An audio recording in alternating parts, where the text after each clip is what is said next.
is when we have trauma, we experience it in two places. And the neural network in the heart thinks, feels, remembers, and emotes independently of the cranial brain.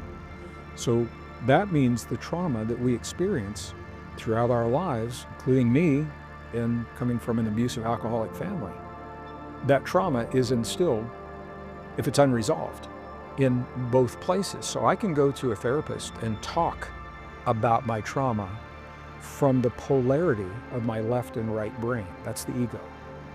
And the brain, because it's a polarity organ, it does what it always does. The brain will always see your trauma in polarity: good, bad, right, wrong, success, failure, worthy, not worthy. That's what the brain does.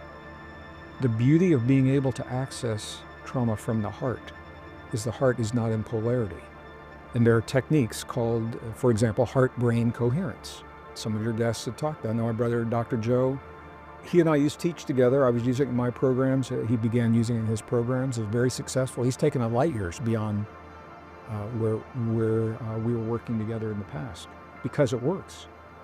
And when you can begin to experience the trauma without the judgment, the polarity of the rightness or the wrongness or the goodness, how could they do that to me? Or I was betrayed, or how could she have done that? Or how could he? That's what keeps us locked in the trauma. Because they don't understand why someone could do something so bad to you. Yeah, well, that's the ego, that's the emotion. But to heal, we don't have to understand it. What we're doing is releasing it. And the beauty of the breath work, the beauty of the coherence work, is that you don't have to say any words. You don't have to describe it to someone. You don't have to relive it. Because every time you relive that trauma, what you're doing is you're strengthening the neural network that's hanging on to that trauma. And really what you want to do is to free the neuropeptides that were created from that Chemically trauma. and physically. Yep. So to be able to physically release that trauma is where I personally, in my journey, what I'm describing to you is my journey. And from that, knowing that we are chemically free of the trauma, there's an emotional component that says, you feel different.